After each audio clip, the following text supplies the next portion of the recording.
ug tourism industry nagakontribute gyud ni sa employment rate sa Pilipinas. Ang dagdag na porsyento makatabang sa amo sa pagdevelop sa mga materyales para sa pag-produce o product. Ug sa ikaduhang bahin, ang dagdag na porsyento makatabang sa mga gagmay na industriya para sa ilang pangunang kapital gikan sa panloan sa gobyerno na kuhaon sa gihatag na budget kay tungod gikan sa pandemya. Daghan kayo o nagsara o naglistod sa pagbalot.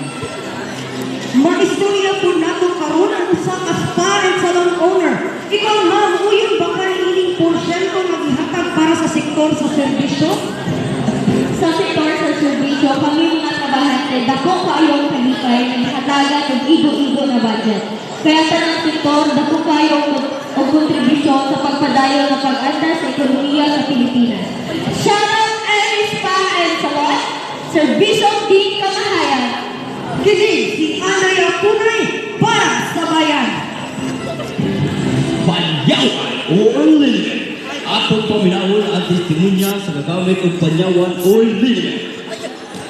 Ako rin senyor, nagabari suko libuton, 53 anos, sakit akong tuhod, sukad pagamit akong Panyawan Oil Limited, nawala akong tuhod, nagpabilin ang sakit. Panyawan Oil Limited.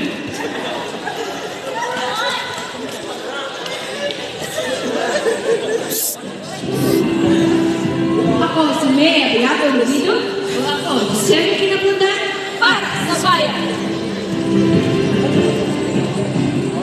Old MacDonald had a farm, E-I-E-I-O. And all his family had some good, E-I-E-I-O.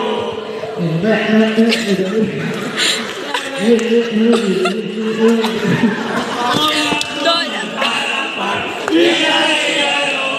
And all his family had some ducks, E-I-E-I-O. Quack, quack, quack.